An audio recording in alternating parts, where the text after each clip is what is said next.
नमस्कार अनि स्वागत छ। आज पनि उपस्थित भइसकेका छौँ तपाईँको माझमा। आज म तपाईँहरूलाई टाइप्सला तपाईँले डाउनलोड र इन्स्टल गर्नुभयो तर तपाईँसँग फन्टको समस्या अथवा तपाईँसँग अरू अरू समस्या छ भने ती समस्यालाई दूर गर्नको लागि तपाईँहरूको माझमा उपस्थित भएको छु। यो भिडियो अन्त्यसम्म हेर्नुहोला। मन परेपछि लाइक, कमेन्ट, सेयर, सब्सक्राइब गर्न नभुल्नुहोला। हुन्छ। आज तपाईँहरूले भन्नुभएको क्वेसन थियो कि मैले टाइप्सला डाउनलोड र इन्स्टल गरेँ तर नेपाली फन्ट चुज गर्दाखेरि पनि इङ्ग्लिस आयो भनेर यो प्रश्न सोध्नु भएको थियो बारम्बार। त्यो चाहिँ हामी कसरी सल्भ गर्न सक्छौँ, एउटा कुरा यो रहेको छ। अर्को कुरा, तपाईँले मैले इन्स्टल गरेँ, सबै गरेँ तर चाहिँ मेरो चलेन भन्नुभएको थियो। तर त्योभन्दा अगाडि तपाईँले यहाँ लेबल चुज गर्नुभएको थियो कि थिएन, तपाईँमा के मिस्टेक थियो, आज म तपाईँहरूको माझमा प्रश्न पार्नेछु। हुन्छ। यो भिडियो तपाईँहरूले कस्तो लाग्छ, जस्तो लाग्छ त्यस्तै प्रतिक्रिया दिनुहोला र आउँदो दिनहरूमा हामीलाई हौसला प्रदान गर्नको लागि हाम्रो यो च्यानललाई सब्सक्राइब गरिदिनु होला भन्न चाहन्छु। तपाईँले नेपाली चुज गर्दा पनि इङ्ग्लिस आयो भनेपछि एउटा सानो टिप छ। यो ट्रिक्सलाई तपाईँले अपनाउनुपर्छ। यहाँ चाहिँ अप्सन भन्ने तपाईँले यहाँ चुज गर्नुहोस् नेपाली फन्टलाई है। यहाँ फन्टलाई चुज गरिसकेपछि यहाँ अप्सन भन्ने छ, यहाँ फन्ट भन्ने छ। यो फन्टमा तपाईँले धेरै फन्टहरू देख्नुहुन्छ, जस्तै एरियल भन्ने छ। एरियललाई मैले चुज गरेर तपाईँले यहाँ चाहिँ लेबल चुज गरेर होम गरेँ भनेपछि है, होम गरेर टप बटन अल जे गरे पनि है त्यो चाहिँ इङ्ग्लिसमा आउँछ। हेर्नुहोस् न, मैले चाहिँ नेपाली चुज गरेको छु तर इङ्ग्लिसमा आयो। किन आयो भनेपछि मैले चाहिँ अप्सनमा गएर मैले फन्ट चुज गर्दा मैले केमा गरेँ, एरियल। एरियल भनेको इङ्ग्लिस फन्ट हो है। त्यही भएर हामीले नेपाली चुज गरेका छौँ है तर चाहिँ हाम्रो इङ्ग्लिस आउँछ भने चाहिँ यहाँ फन्टमा गएर हामीले चुज गर्नुपर्छ। तपाईँहरूले धेरैले यही समस्या मलाई भन्नुभएको थियो। मैले योभन्दा अघिल्लो एपिसोडमा मैले अथवा अघिल्लो भिडियोमा मैले पोस्ट गरेको भिडियोमा मैले नेपाली चुज गर्छु, मेरो चाहिँ इङ्ग्लिस आउँछ भनेर भन्नुभएको थियो। यहाँ चाहिँ यो मिस्टेक भएर तपाईँको आएको हुनसक्छ। यहाँ चाहिँ तपाईँले फन्ट स्टाइल, साइज सबै मिलाउन सक्नुहुन्छ है।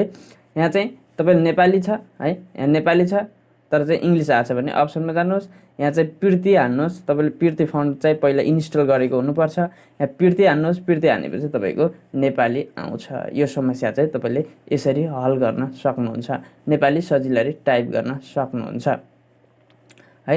यो कोही प्रश्न अब चाहिँ मैले सुन्न नपरोस्, किनकि यदि सजिलो छ है।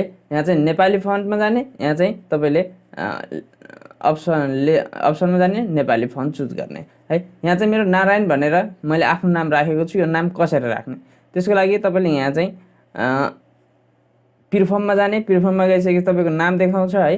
तपाईँको यहाँ एभरेज स्पिड पनि 15 छ। पहिल्यै 15 त हुँदैन है। यसलाई चाहिँ रिसेट गर्नुहोस्। रिसेट गरिसकेपछि आफ्नो कुनै पनि एउटा नाम चुज गर्नुहोस् र यहाँ चाहिँ रिनेममा जानुहोस् र आफ्नो नाम राख्नुहोस् है। ओके गर्नुहोस्, तपाईँको नाम यहाँ चाहिँ रहन्छ। ओके गरिदिनुहोस्, यहाँ चाहिँ नाम रह्यो। एभरेज स्पिड पनि तपाईँको 0 हुन्छ। पहिल्यै 15-20 भनेर सेट भएको हुन्छ। हामीलाई हाम्रो एक्चुअल स्पिड कति हो थाहा हुँदैन। त्यही भएर तपाईँले यहाँ चाहिँ रिसेट गर्नु र आफ्नो नाम राख्न सक्नुहुन्छ है। कहिलेकाहीँ तपाईँको टाइप्सला ह्याङ भयो भने तपाईँले यहाँबाट रिफ्रेस पनि गर्न सक्नुहुन्छ है। अब चाहिँ अर्को क्वेसन, तपाईँले टप, होम है, बटन, अल भन्ने छ नि। यो तपाईँले भन्न खोजेको के हो भनेपछि यहाँ होम, टप, बटन, अल छ है।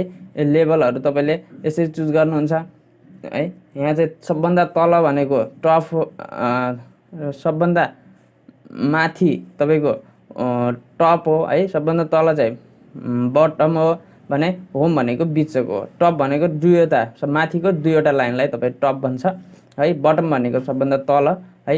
अल भनेको सबै है। होम भनेको तपाईँको बिचको लाइन। जस्तै हामीले यो चुज गर्नु, होम रो चुज गर्नु पऱ्यो, लेबल पनि चुज गर्नु पऱ्यो भने एकैबाट यहाँ चाहिँ लेसनबाट तपाईँले होमबाट चुज गर्न सक्नुहुन्छ। बटन तर 2 लेभल गर्नु पऱ्यो भने यहाँ लेसनमा गएर तपाईँले चुज गर्न सक्नुहुन्छ है। टप, बटन, अल तपाईँले यहाँबाट चुज गरेर तपाईँले टाइपिङ गर्न सक्नुहुन्छ। तपाईँले कहिलेकाहीँ लेबल चुज गर्न बिर्सिनु भन्नु सक्नुभएको हुन्छ। होम बटन, टप बटन है, अल बटन तपाईँले चुज गर्न बिर्सिनु भएको हुन्छ। लेसनबाट तपाईँले चुज गर्नुभयो भने त्यो सम्भावना तपाईँको हट्छ त्यो प्रब्लम चाहिँ तपाईँले यसरी यहाँबाट दूर गर्न सक्नुहुन्छ।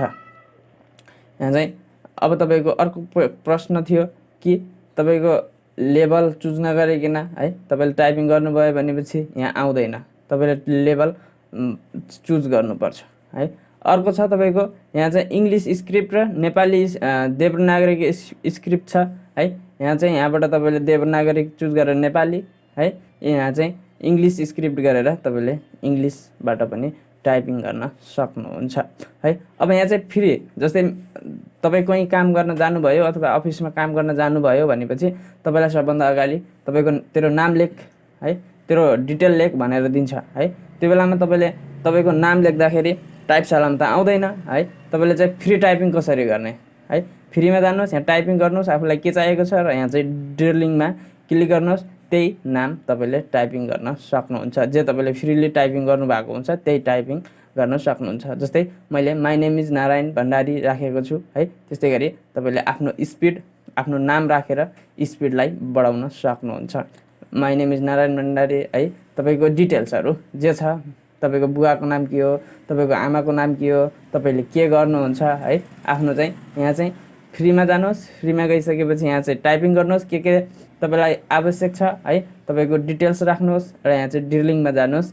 अनि त्यसपछि तपाईँले आफूले नाम आफ्नो डिटेलहरू टाइपिङ गरेर आफ्नो टाइपिङलाई स्पिडलाई बढाउन सक्नुहुन्छ।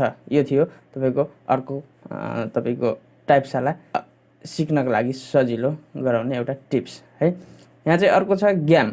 हामी गेम खेल्छौँ, गेम खेल्दाखेरि हाम्रो स्पिडलाई फास्ट हुन्छ है। हामीले कहिलेकाहीँ काम गर्दा गर्दै अथवा टाइपिङ गर्दा गर्दै बोर भन्छौँ, तर गेम भनेपछि हाम्रो मन खुसी हुन्छ है, हामी चाहिँ त्यसरी गेम खेल्न मन पराउँछौँ।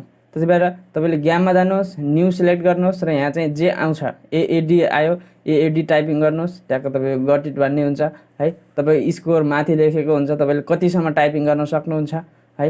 यता एकातिरबाट बाँड जान्छ, एकातिरबाट तपाईँले टाइपिङ गरेको अक्षरहरू देखाउँछ है। यहाँनिर चाहिँ तपाईँको एसक्युयु भन्ने छ, एसक्युयु यतातिर देखाउँछ, यतातिरबाट जान्छ है। यसरी तपाईँले बाँड हानेर गेम खेल्न सक्नुहुन्छ है। र टाइपशालाको अर्को एकदमै महत्त्वपूर्ण कुरा रहेको थियो। कहिलेकाहीँ तपाईँले टाइपशाला गर्नुभयो, तपाईँलाई यो अप्सन भनेको के हो है, प्रिलेसन भनेको के हो, टाइपिङ फ्रीली इन्टरनेम है, नेम कसरी राख्ने यसको बारेमा थाहा छैन भने यहाँ हेल्प गएर हेल्पबाट गर्न सक्नुहुन्छ है। नाम कसरी राख्ने यहाँनिर सबै देखाएको छ है। प्रिफर्ममा जाने, न्यू युजरमा जाने है, त्यहाँ डायलग बक्स खुल्छ भनेको छ, त्यहाँ आफ्नो नाम राख्ने, ओके गर्ने है। अनि त्यसपछि तपाईँको फेरि ओके गर्ने है। यसरी तपाईँले आफ्नो नाम राख्न सक्नुहुन्छ। यसरी तपाईँलाई डिटेलमा यहाँ चाहिँ हेल्पमा गएर तपाईँले हेर्न सक्नुहुन्छ है, के भनेको छ है, सबै यहाँबाट हेर्न सक्नुहुन्छ। हुन्छ, म आज तपाईँलाई टाइपशालाको बारेमा केही विविध चर्चाहरू गरेँ। तपाईँहरूलाई यो भिडियो कस्तो लाग्यो, जस्तो लाग्यो त्यस्तै प्रतिक्रिया दिनु होला र आउँदो दिनहरूमा कस्तो भिडियो चाहिएको छ हामीलाई कमेन्ट बक्समा भन्नु होला। टाइपशाला सम्बन्धी समस्याहरू आएको छ भने यसरी हल गर्न सक्नुहुन्छ भन्दै आजको बसाइबाट छुटिँदै तपाईँलाई एउटा बिन्ती गर्न चाहन्छु कि अझै पनि हाम्रो च्यानललाई सब्सक्राइब गर्नुभएको छैन भने सब्सक्राइब गरिदिनु होला र आउँदो दिनहरूमा हामीलाई हौसला प्रदान गर्नु होला भन्दै आजको बसाइबाट छुटिन्छु, बिदा माग्छु। नमस्ते।